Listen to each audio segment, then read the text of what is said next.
I sat on the edge of the bed, the weight of my decision pressing down on me like a heavy stone. The late afternoon sun filtered through the blinds, casting long shadows across the room, the same room that had once been filled with warmth, love, and promises of forever. Now, it felt cold and uninviting, a stranger's space that I no longer recognized. The suitcases were lined up neatly against the wall, each one packed with the remnants of my life with Jeff. Clothes, photos, memories, all neatly zipped away, as if that would somehow make leaving easier. But nothing could make this easier. Not after everything I had discovered. I ran my fingers over the smooth surface of the bedspread, trying to ground myself. My heart was pounding in my chest, a relentless rhythm that echoed the fear and uncertainty swirling in my mind.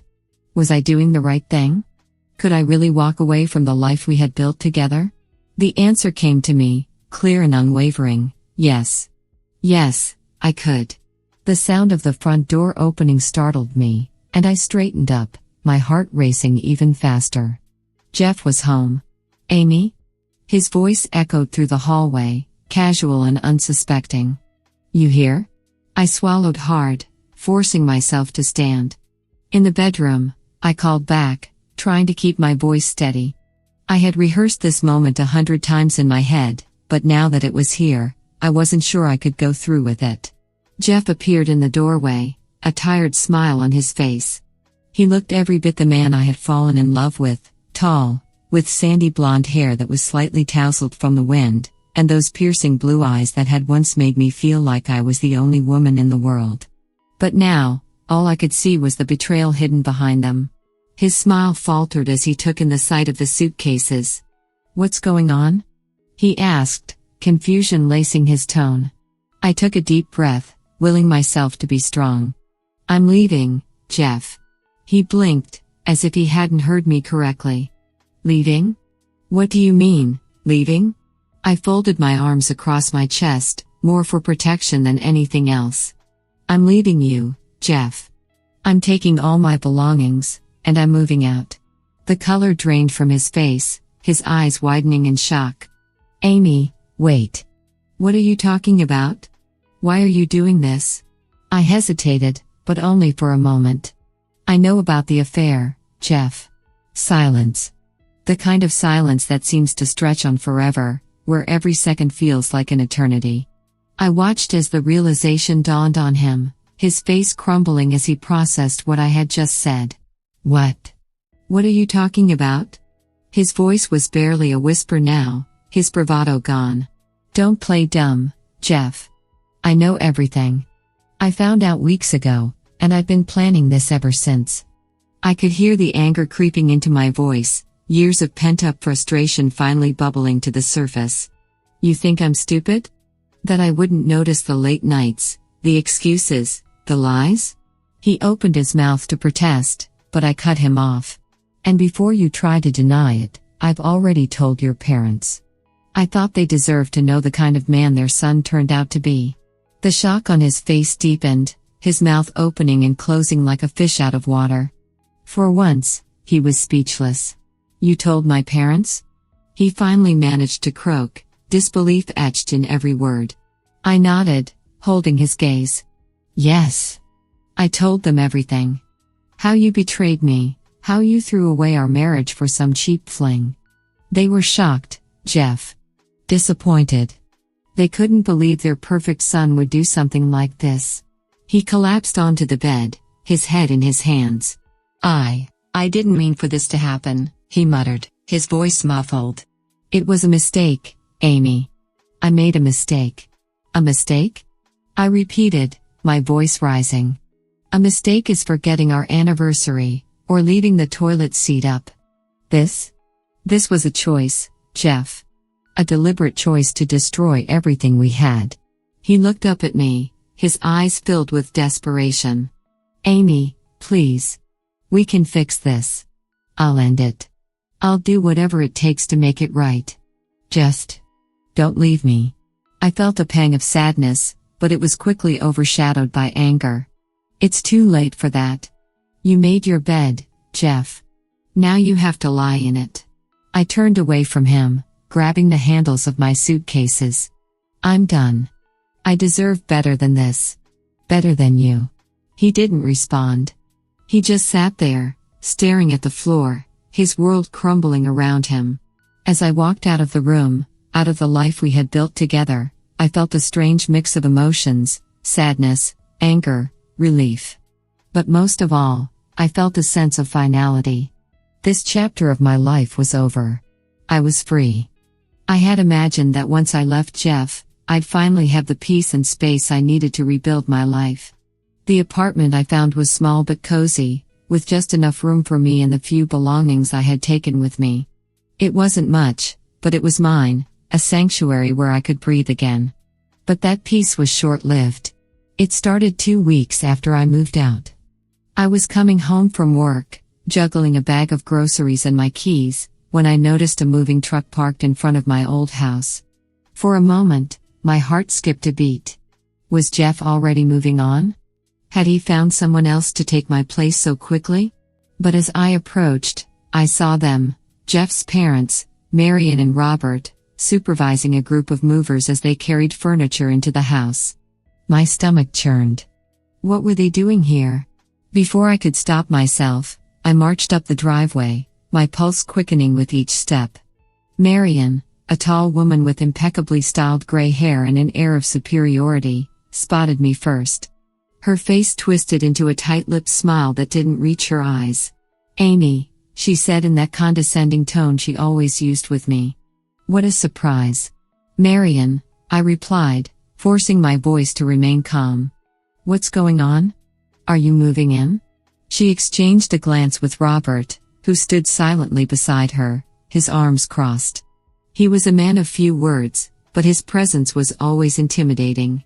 "We are," Marion said, her tone clipped. "Jeff is going through a difficult time, and we've decided to move in temporarily to support him." My heart sank. The last thing I wanted was to have Marion and Robert around, meddling in my life. They had never approved of me, always treating me as if I were beneath their precious son. And now they were moving in, just as I was trying to distance myself from everything. "Does Jeff know about this?" I asked, trying to keep the frustration out of my voice. Marion's smile widened, but it was devoid of warmth. "Of course, dear. We discussed it with him, and he agreed it was for the best. He needs family around him right now." I clenched my fists, my nails digging into my palms. "And what about me? Don't you think it's a bit invasive, considering everything that's happened?" Marion's smile faded, replaced by a look of barely concealed disdain. "Amy, you left him. You chose to walk away. Jeff is our son, and we will do whatever is necessary to help him get through this." I felt a surge of anger rise within me. This is my house too. I still have a say in what happens here. Robert finally spoke, his voice low and firm. "You had a say when you were part of this family. But now, you've made your choice. This is between us and Jeff." I stared at them, speechless. It was as if they had already erased me from their lives, as if I were nothing more than a temporary inconvenience that they had to deal with. "Fine," I said through gritted teeth. "But don't expect me to stick around and watch this." I turned on my heel and stormed back to my car, my mind racing. How could they do this? How could they just move in, take over, and act like I didn't matter? The next few days were a blur of frustration and helplessness. Every time I drove by the house, I saw Marion and Robert's cars in the driveway, a constant reminder of their presence. They hadn't just moved in, they had taken over, and I felt powerless to stop them. One evening, as I was getting ready for bed, my phone buzzed with a text from Jeff. It was the first time he had reached out since I left. "Can we talk?" I stared at the message, a knot forming in my stomach. I knew this conversation was inevitable, but I wasn't ready for it. "Not yet." Reluctantly, I typed out a response. "What do you want to talk about?" A few minutes later, my phone buzzed again. "It's about my parents. Can we meet tomorrow?" I sighed. Of course, it was about them. They were the only thing on his mind right now. But I knew I couldn't avoid this forever. "Fine. Tomorrow at 7, at the cafe near the house." The next day, I arrived at the cafe a few minutes early, nursing a cup of coffee as I waited for Jeff. He walked in right on time, looking tired and disheveled. It was strange seeing him like this. He had always been so put together, so confident. Now, he seemed like a shadow of the man I had once known. He sat down across from me, and for a moment, neither of us spoke. The silence between us was thick with tension. "Thanks for meeting me," he finally said, his voice quiet. I nodded, not trusting myself to speak just yet. "I wanted to talk about my parents," he continued, fiddling with the sleeve of his jacket. "I know it's not ideal, them moving in, but they're just trying to help. I'm going through a rough patch, and I need them right now." I clenched my jaw. "Jeff, I get that you're going through a rough time. But did you ever stop to think about how this affects me? They've taken over the house, and they're treating me like I don't exist." He looked down at his hands, avoiding my gaze. "I know. I'm sorry. But they're not going to be here forever. Just until things settle down." I shook my head, frustration bubbling up inside me. "Jeff, this isn't just about them being here. It's about boundaries. I left because I needed space, and now your parents are making it impossible for me to have that. They're treating me like I'm the bad guy, and you're letting them." He finally looked up, his eyes filled with guilt. "I didn't mean for it to be like this, Amy. I'm trying to hold everything together." I sighed, feeling the weight of the situation pressing down on me. "I know you are. But you have to understand, I can't keep living like this. Something has to change." Jeff nodded slowly, a resigned look on his face. "I'll talk to them. I'll try to make things better." I wanted to believe him, but deep down, I knew that nothing would change as long as Marion and Robert were around. They had always been a force of nature, and once they decided on something, there was no swaying them. As we sat there in uncomfortable silence, I realized that this was just the beginning of a new battle. The divorce had been the first step, but now I had to navigate a new chapter filled with conflict and confrontation. And no matter how much I wanted to walk away from it all, I knew I couldn't, not yet. For now, I would have to find a way to stand my ground, even as the walls closed in around me. The days dragged on, and the tension between Jeff's parents and me grew thicker with every passing moment. Marion and Robert seemed to take pleasure in asserting their dominance over the house. They rearranged the furniture, filled the kitchen with their groceries, and even tried to dictate my schedule as if I were an unwelcome guest in my own home. I felt like a stranger, pushed out of the life I had once known. But I wasn't about to let them win. I had come too far to let myself be bullied into submission. If I was going to get through this, I needed a plan. A way to regain control of my life and finally sever the ties that were holding me back. It started with a decision. I would hire a private investigator to confirm what I already knew in my gut, that Jeff was still seeing her, the other woman. I didn't need the confirmation to leave him, I was already past that. But I wanted the evidence. I wanted to make sure that when the divorce papers were served, there would be no question of why I was walking away. One evening, I found myself alone in the house. Marion and Robert had gone out to dinner, and Jeff was working late. I took the opportunity to make the call. The private investigator, a woman named Lisa who had come highly recommended by a friend, answered on the second ring. "Lisa Grant," she said, her voice calm and professional. "Hi, Lisa.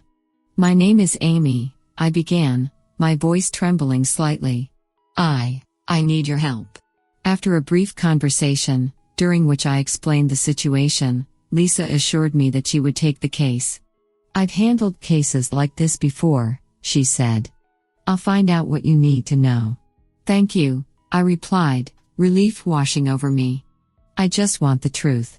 "You'll have it," Lisa promised. "I'll be in touch as soon as I have something." As I hung up the phone, I felt a strange mix of emotions. There was a sense of empowerment, finally taking action, doing something to take back control of my life. But there was also a deep sadness, knowing that this was the final nail in the coffin of my marriage. I had once loved Jeff deeply, and now I was hiring someone to track his infidelity. The next few days were a blur of anxiety as I waited for Lisa's call. Marian and Robert's presence became even more unbearable, their passive-aggressive comments and constant meddling pushing me to the brink. Every time Marian smirked at me or made some snide remark about how I was abandoning Jeff, I had to bite my tongue to keep from exploding. One morning, after a particularly tense breakfast where Marian had criticized my choice of career and Robert had grunted his agreement, I couldn't take it anymore. I grabbed my keys and stormed out of the house, needing to clear my head. I ended up at a small park nearby, sitting on a bench and watching the world go by. My phone buzzed, and I looked down to see Lisa's name on the screen. "Lisa," I answered, my heart pounding.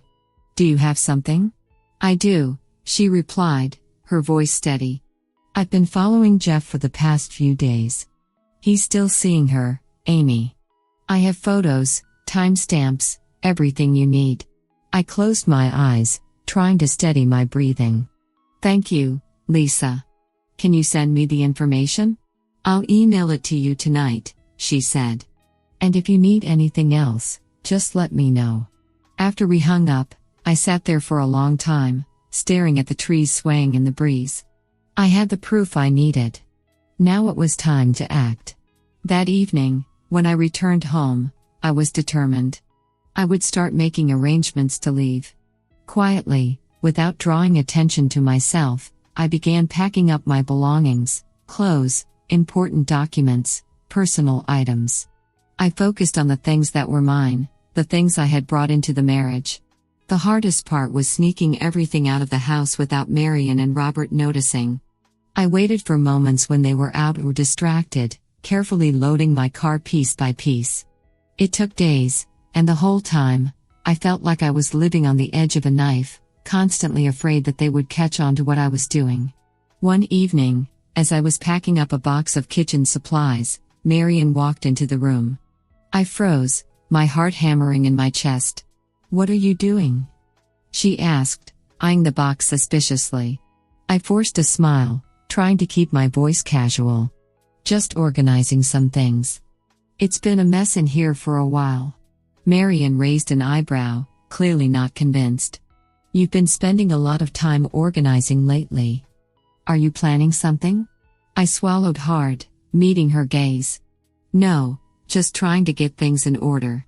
She stared at me for a long moment before finally nodding. "Well, make sure you don't take anything that doesn't belong to you." I bit back the retort that was on the tip of my tongue, instead offering a tight-lipped smile. "Of course." As she left the room, I let out a shaky breath. It was getting harder to keep up the facade, but I was almost there. Just a little longer. Finally, the day came when I was ready. I had everything packed, all the arrangements made. The movers were scheduled to arrive while Marian and Robert were out. I had planned it down to the last detail. The morning of the move, I left the divorce papers on the kitchen counter, right where Jeff would find them. My heart raced as I looked at them, knowing that this was it, this was the end. As I stood in the empty living room, waiting for the movers to arrive, Jeff walked in. His eyes widened as he took in the sight of the boxes stacked by the door. "Amy," he said, his voice cracking. "What's going on?" I turned to face him, my heart pounding in my chest. "I'm leaving, Jeff. For good." He looked around the room, his face pale. "You can't be serious. We can work this out." "No, Jeff," I interrupted, my voice firm. "We can't. I found out everything. I know you're still seeing her." He paled even more, his hands trembling. "Amy, I shook my head, cutting him off. "It's over, Jeff. I've made my decision." For a moment, he just stood there, staring at me in shock. Then his shoulders slumped, and he nodded slowly. I guess there's nothing more to say, then." I nodded, feeling a strange mix of sadness and relief. "No, there isn't." As I walked out of the house for the last time, I felt a weight lift off my shoulders. I was free. Free from the lies, the betrayal, the suffocating presence of Jeff's parents. It was time to start over, on my own terms. That evening, as I settled into my new apartment, I sat down with a glass of wine and looked around. The space was small, but it was mine. No more tiptoeing around other people's expectations. No more pretending to be something I wasn't. I smiled to myself, feeling a sense of peace for the first time in months. This was just the beginning of a new chapter, a chapter where I was in control of my own life. And as I sipped my wine, I knew that no matter what challenges lay ahead, I was ready to face them. If you liked this story, please subscribe, like, click the bell, and leave a comment. Thank you in advance.